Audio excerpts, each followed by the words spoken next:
launch team wishes you good luck and Godspeed.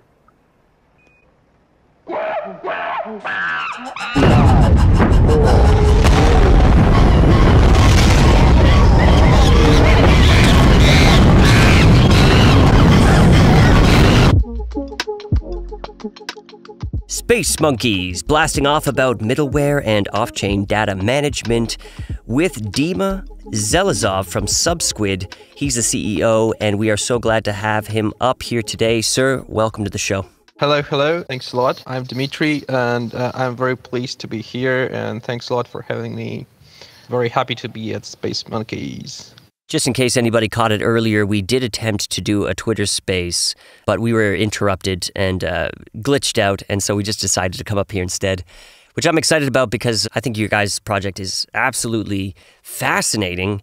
But I'm wondering if you can start off by giving us the quick story of how you went from a pretty huge degree in mathematics to what you're doing today. It started about 2017, where there was this epic bull run. And it was pretty clear that all the smart money is chasing Bitcoin and then Ethereum. So I decided to give it a go. And I started to read technical papers and especially Bitcoin white paper, and finally it clicked. So finally I understood how the economic model actually is working on, and why Bitcoins are not just printed by some centralized entity, and why it actually does work. So I decided to break into crypto, and I started to write educational material at the technical level. So that's how I got my first kind of gig. It was not paid, but it was pretty cool. It was at Mystery Crypto. That was just a very tiny startup back then. Right now it's like a data behemoth, and they're basically Bloomberg of crypto right now. That's how I was just hustling around, and one day I just bought a plane and got to Berlin to some random conference. And this is where I met Marcel, our future co-founder of Subsquid. Back then, everyone was crazy about L1 protocols, and that was basically what we started to build together. So that was a fork of IOTA. That was like a pretty ridiculous thing as we speak right now. But nevertheless, it was like a lot of research and a lot of knowledge that we learned. And then the bull market ended, and we ended up in the bear. Pretty much similar vibes as of today. And first it didn't feel like, okay, probably we're going to recover, but then the prices went down and down, and at some point we just had to switch off the lights and close the shop. And then that was pretty much on the brink of the COVID outbreak. And then if things could get worse, then that was like March 2020. Everything just crashed even further. And I wasn't looking for another job. And this is how I actually joined Joystream. So Joystream is a company building decentralized YouTube videos. And I joined the forces with them, and we set up to build a query engine. So what is it, like a query node, query engine for it? If you think of it, once you navigate YouTube, there is tons of data that you see on the web page.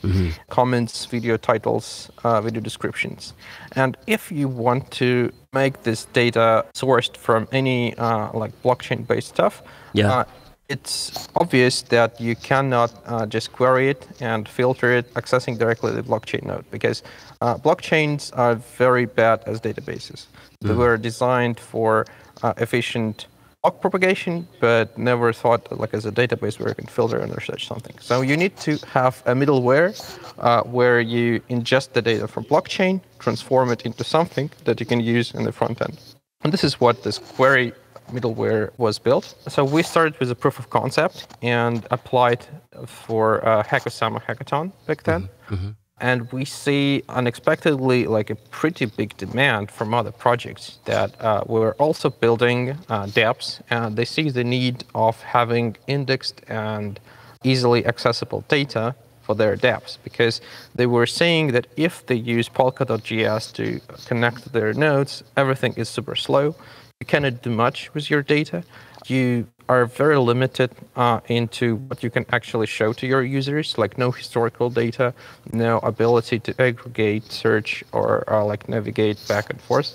Right. That's how we like got our first interest. But as an internal project for JoyStream, we couldn't do much, and we were constrained on resources. Mm-hmm. So around May 2021, we just chatted with like Marcel, like, hey buddy, how are you doing? Like, what are you up to? And I said that, all right, I'm working on this query node infrastructure. It's an internal project, but we were in talks with the DAO CEO that it might be beneficial to have it like a spin-off because everything is open source anyway.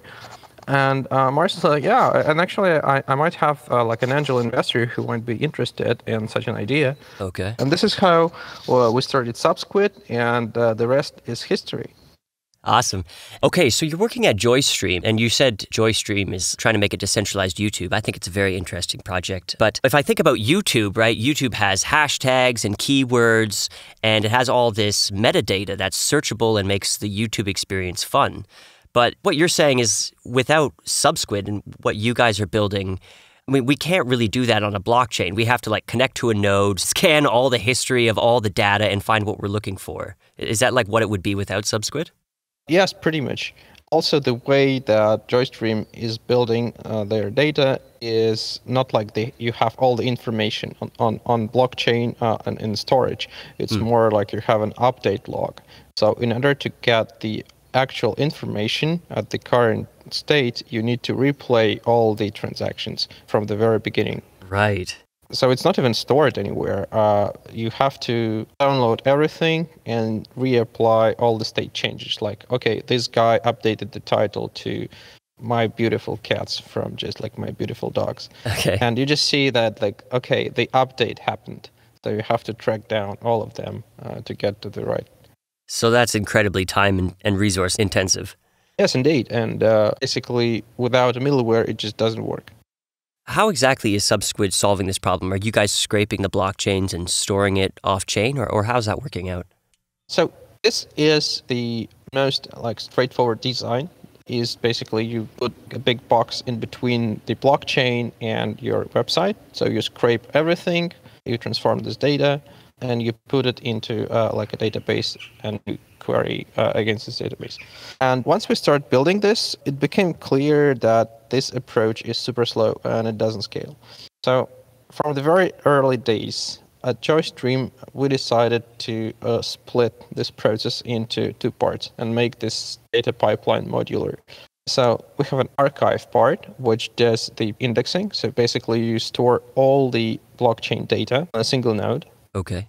And you have a lightweight processing part, which can query the pre-indexed data stored by archive and query it in a very efficient way so that you only get the data that you actually need for your app. So, for example, you're building a wallet for Kusama. Sure. And you're interested only in transfers. You just say to the archive that stores all the Kusama data that, okay, I am interested only in the balances transfer and only in a transfer transaction. Yeah. And instead of like going through all the 12 million blocks of Kusama, you just get only information related to the balances transfer. And that's it. Instead of like having millions of queries to blockchain, downloading every single block, you actually have all this like big batch where you get only the data that you need, and then you can do arbitrary transformation with it and store it into your local database.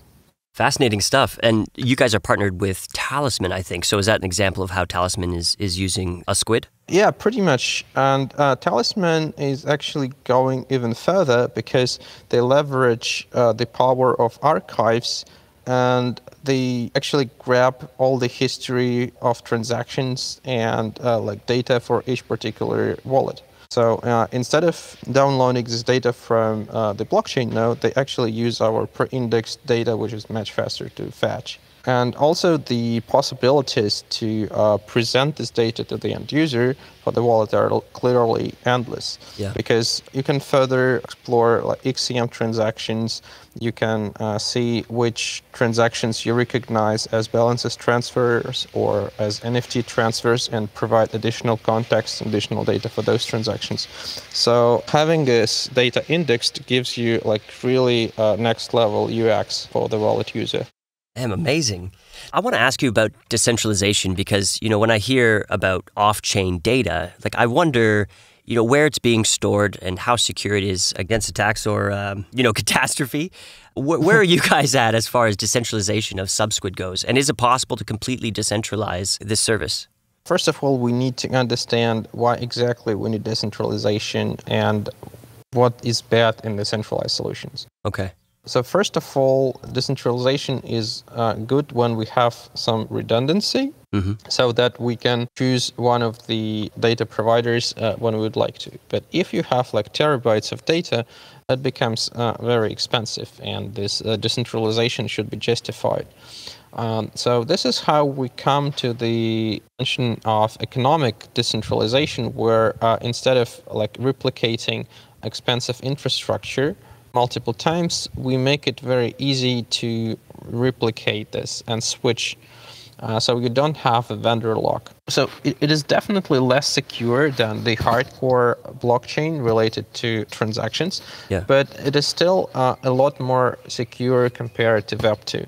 At the same time, you have scalability and speed of the classical Web2 solutions, which are, to be honest, are pretty good. And I think it is important to address the issues of Web2 that are really there and do not try to fight something that is not even a problem. So, for example, censorship resistant might be a problem. So, for example, infuriate censoring Iranian users or GitHub.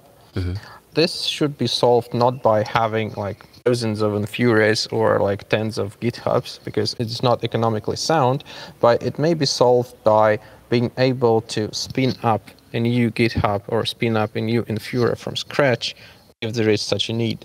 Okay. You guys are deployed on Infura? No, we actually don't use Infura because we keep all our infrastructure by ourselves. So we currently are in a centralized phase. So we have all archives kept by Subsquid, and we have a hosted service where anyone can deploy their APIs absolutely for free. Okay. And also we provide access to our archive so that you can develop and reiterate your squids locally in your laptop and play around. And once you feel that you're happy with what you get for your API, you just deploy it to our hosted service and you can use it in production straight away. So the whole process is end-to-end. And each part of the process is designed so that the possibility of having a bug or error is minimized. So yeah, basically the whole workflow for the developer is as follows. You go to our GitHub, you clone a template project, you hack around, you tweak it, so you basically have full control over like what you index, which data you want to serve in your API.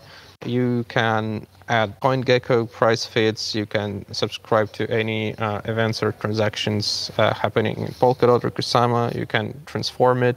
Then you have a fully functioning GraphQL-based API. You can test it locally. You can run it. Then you just have a single line comment in your terminal and you have it deployed. And it's functioning for everyone. So you can use it in your favorite app or mobile application. Okay, and the aquarium is hosted by you guys, is that right? Yes, correct. Okay, gotcha. Interesting. I see that Crust is another integration of you guys. What's the technical issues with deploying it, let's say, on the Crust cloud there, or on another T-based cloud? Actually, there shouldn't be any problem to do that because everything is just a Node.js process. And once you compile and deploy your Squid, it is compiled into a Docker image. So as long as the execution environment supports Docker, then that should be fine. And also, it is possible to deploy into pretty much any Kubernetes cluster. So, for example, Threefold is also using Subsquid, and they're hosting their APIs by themselves using their decentralized cluster. This sounds like it's growing like topsy here. Are you guys ever going to have to expand into, let's say, your own parachain or need your own token? Indeed, we are going to launch our token so that we have a full-fledged economy powered by the SQD. It's going to be a marketplace where archive operators are going to meet the nodes that process the data. And the end users will be able to choose which platforms they use in order to host their APIs. Again, this modular architecture plays an important role here because the end users will be able to pay subscription fees in the currency that they like, so not necessarily in Subsquid token. But on the other hand, the internal economy is going to be powered by SQD token. Also, the SQD token is going to have governance functions, so the users will be able to choose which data sources are supported by Subsquid. So that's going to be not just Parachain on Polkadot and Kusama, but also other chains, for example, EVM chains in the future. Yeah, I saw on your blog that you guys are building out a sort of DAO structure to kind of decentralize the authority of the project. Yeah, indeed. And this is our end goal, like end game for Subsquid, is to have a DAO where we have different entities that regulate the emission of the tokens, and the community controls how exactly the Subsquid token flows and the amount of emission, the rewards, and also the chains that the Subsquid supports. Very nice. In the previous Space Monkeys episode that we released earlier in the week, we had Polkadot on the show. I was quite impressed and amazed at their description of their quadratic funding model. They're giving out bounties on their GitHub, basically to develop their entire project. And they were dropping the Subsquid name quite a bit. Are you guys working with them in this sort of bounty development model? Yeah, they were our very close friends in the Polkadot ecosystem. And they're really good at attracting new developers and basically paying them through the bounties program. This is a huge success, and I think they have like 70 contributors or so. And we've been working together on the data indexing side because this is something that you inevitably use once you have a NFT marketplace. Yeah. And yeah, we were happy to become a part of their like bounty programs because some of them are related to Subsquid and the Subsquid integration. And there are a lot of interesting developments here of how exactly you check that the bounty should be accepted. So this boils down to automated testing and like figuring out like how to make sure that your Squid is actually indexing the right data, and after you index this data, the results are sound. This testing framework is something that is quite important for the developers, and this is that we are going to work with. Interesting. And I also saw you guys have this dual path community incentive system. Like you have a technical track and then you have a non-technical track. Can you just tell me a little bit more about what you guys are doing there? Yep, that's called Open Ocean Console. So we have Team Sonar and Team Abyss. So as you said, we have different tracks for technical and non-technical tasks because not everyone is a developer. So definitely we have room for everyone in the Subsquid family. And on the technical track, we have GitHub bounties and the Discord bot that reflects which bounties are open. And for non-technical track, we have social competition, various meme contests, and we of course have an ambassador program, which was very successful. So when we launched it, we had a few thousand applications and only like a few made into the junior ambassador program. Sure. And I'm very happy that one of our ambassadors, Anna, is going to take one of the community roles, like as a full-time job. We really have this grassroots community affect growing, and it's really nice that people support each other and elevate so that they learn more about the Subsquid. In the long term, we also want to invest a lot into education and launch educational materials, so more and more people can actually have a better understanding of what we're doing and the project in general. You know, when I was researching you guys, I was really impressed with your community, especially for such a technical project. A lot of people are really excited about it, and the memes are great. The Pepe squids are fantastic. I want to ask you, because there's another project in the space. We're actually going to have them on the show in a couple weeks, Subquery. I'm just wondering, like, can you tease out the differences between the approaches of your project versus theirs? The key difference is that we use two-tier modular architecture. So we have archives and we have processors. So as far as I know, what Subquery does, they put all the indexing and transformation logic together, like in a single box. And it actually works pretty well for small projects. So when you basically have not that much data and you can tap directly to the blockchain node, and it is probably easier to have it running. But there are like main drawbacks is that you're inherently limited by the bandwidth of your node, and you have to get your data from there. In our case, since we are using archives, we have the possibility to leverage this power and resource-intensive tasks of collecting, batching, and indexing this data in this very beefy archive service. So when you start to develop the project, like in a Squid, you basically connect to this archives and you leverage this power. So it gives you a lot more speed, and then the process is a lot more agile because of that. From the developer point of view, we have different ideology, I think, is that we make our system open. What it means is that you can actually control everything about your API. So you can add arbitrary calls to external services, like, for example, CoinGecko. You can add arbitrary queries to your database and make it an API endpoint. So this is like a truly open platform. While the projects like Subquery and the Graph, they tend to become a black box where you're basically only allowed to do whenever developers are allowed you to do. So they have like specific protocol features, and if you don't fit into this, then you're basically at a loss. Okay, well, thank you very much for those insights. And you folks have a ton of integrations, a lot of projects that we follow on this channel: HydraDX, Zeitgeist, Moonbeam, Centrifuge. I don't know, I'd be curious to know, maybe we can use these as examples to further show off how Subsquid works here. Like, do you have any idea how Kusama is leveraging a squid? I know for sure that there are like a lot of aggregation and dashboarding happening. I'm not sure about like Kusama, how exactly they are using it. Okay. But I can tell about Zeitgeist, for example, that they use Subsquid for dashboarding, and same goes for Interlay.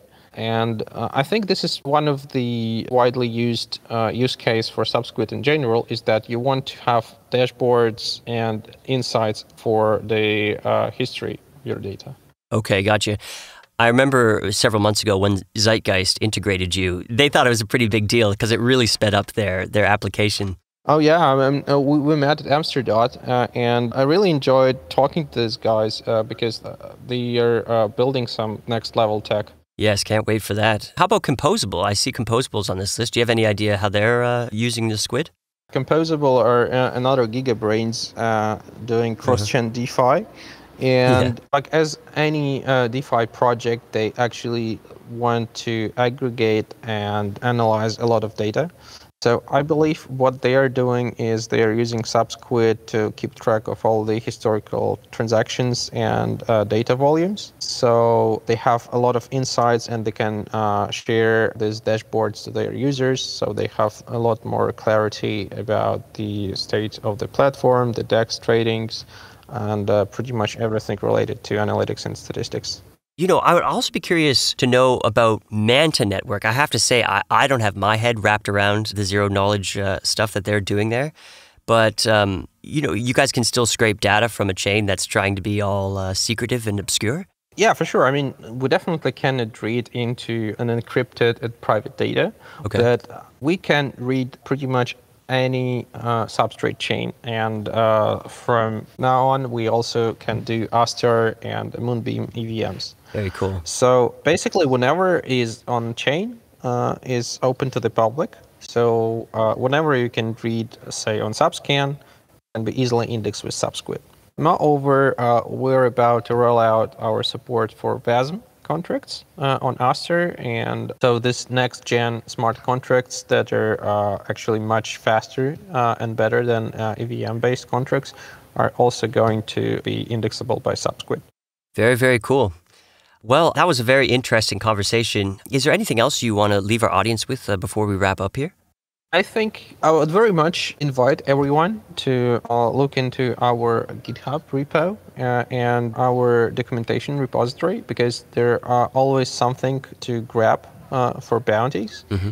And we are also going to launch hackathon together with Parity. So there will be like a huge initiative spanning many projects. This is something that's going to happen closer to Polkadot Decoded. Cool.